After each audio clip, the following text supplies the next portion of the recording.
as we settle in to meditate, it's good to remember the duties the Buddha set out for us. Not that he imposed them on us, but that he recommended that they were the best way to approach training your mind. We're not here to figure out the nature of ultimate reality.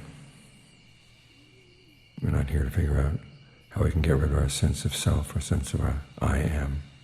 We're here to comprehend suffering, abandon its cause, realize cessation through developing the path. So make sure you've got your duties straight. Like right now, we're focusing on developing right concentration through right mindfulness and right effort, all of the concentration factors of the path. Make up your mind you're going to stay with the breath, and you're going to put aside any other thoughts that have to do with the world. Whatever the world is doing out there right now, that's not your business. Your business is the fact that you're suffering, and you need to attack the suffering at the cause, not just try to let go of suffering.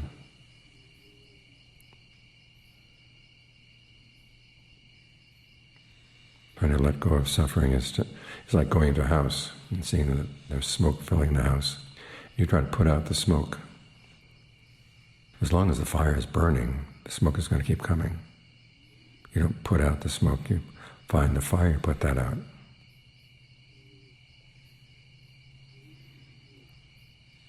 Here, to put out the fire in the mind, you have to get it quiet first, get it still, so you can really see it. And as John Lee pointed out, this is the most difficult part of the path,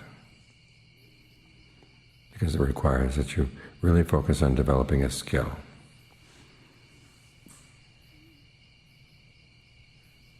And it's for the part of the mind that likes to figure things out. Try to figure out concentration. If the mind has trouble settling down, try to figure out why. Once it settles down, then try to figure out how you can keep it there. These are all practical problems, nuts and bolts kinds of things. And when you're willing to focus on the nuts and the bolts, that's when you show that you really are delighting in what the Buddha calls delighting in abandoning and delighting in developing. That's the kind of delight you want to take, not delighting in figuring out abstract problems, or as I said, trying to figure out the true nature of reality. There are schools of Buddhism that say that you're attached to things because you don't understand their true nature. If you realize that they were empty of self-nature, then that would be the end of the problem. Well, we're not attached to things because we think they have self-nature. We're attached to our thoughts, we're attached to our defilements, because we think it's worth holding on to them. And when the mind is obsessed with sensual thoughts, we think that the pleasure we get out of those thoughts is worth it. It's a value judgment. That's the problem. So the way to solve that problem is not to say that your thoughts have no self-nature.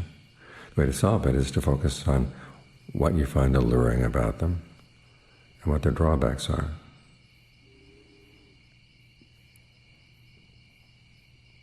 As you're trying to comprehend the suffering that comes from these things, and there is suffering, you begin to see that it's focused on perceptions and thought constructs, all of the five aggregates. The aggregates themselves are not the problem. The problem is, that, as the Buddha says, the desire and passion you feel for them. So we want to figure out, why is there the desire, why is there the passion, what is the allure? And then you take the desire and passion and you separate them from the form or the feeling or the perception, the thought construct, the act of consciousness that you're holding on to. And you see just the desire and the passion in and of themselves. That's what you let go of. So there's some figuring out to do here, but it's more, not so much figuring out the nature of ultimate reality. It's more figuring out why you value things the way you do, and how you can get a new set of values by really looking at the mind. And how do you look at the mind properly? You get it into concentration. Keeps coming back to those duties of the Four Noble Truths.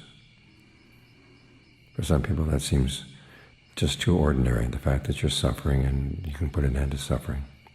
They want to go into the bigger issues. So the Buddha was wise to see that this is the issue that makes a difference. If you get involved in abstractions, they can pull you further and further away. It's like going up in an airplane. As you get further and further off the ground, everything in the ground turns into fog, haze. You can't see the details. When you get down to the details, this breath right here, right now, this breath, this breath, this breath. Where is your mind right now as you breathe in? Where is it when you breathe out? If it's not with the breath, why? That's the kind of thing you want to figure out. You're figuring out how you can complete the duties of the Four Noble Truths. That's, I say that's your assignment, but again, nobody's assigning it to you, but it's the Buddha's recommendation. To make sure you understand the questions that are really important and the ones that are not. Ajahn Lee gives the warning. There are a lot of things that people think are really high-level Dhamma. When you start talking in terms of the three perceptions, or emptiness, or dependent co-arising. But as long as it's just concepts, that's low-level Dhamma. The high-level Dhamma, as he said, is learning how to master this skill, getting the mind to settle down, getting the mind to be clear, mindful, alert, ardent, and then using those qualities to find a sense of well-being here in the present moment. So you become a better judge of when stress comes, even in the concentration itself. The mind hasn't settled down like this. Your sense of what constitutes stress and what constitutes pleasure is going to be pretty crude. So when you develop a more sensitive palate, you might say, for the ease and well-being of the mind, that's when you begin to see levels of stress that you took for granted. You wouldn't even see them as stress.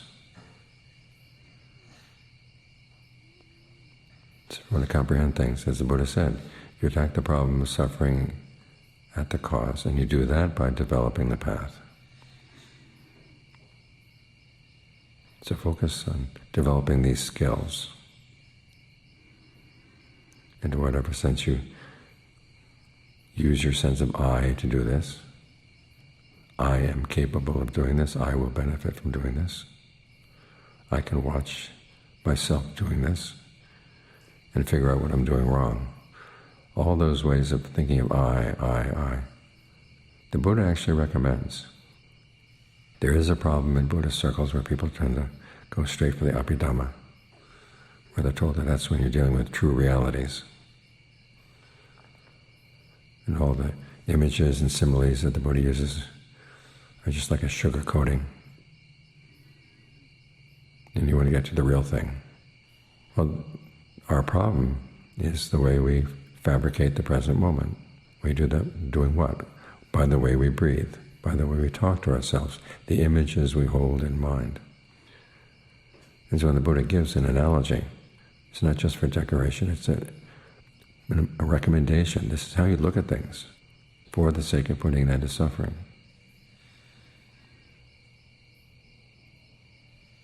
So we're not here just to master the concepts. We're here to master the skills. And one of the skills is learning how to picture things to yourself as you're trying to get the mind to settle down. how to talk to yourself as you get the mind settled down, how to breathe. It's all very basic, but it's not beneath us. There are subtleties in mastering skills that abstract thinking cannot touch.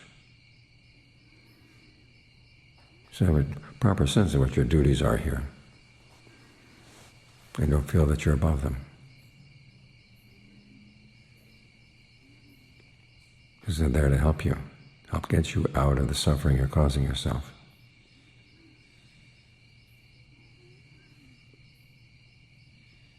So take on these duties in the spirit with which they're assigned, in which they're given, with which they're recommended,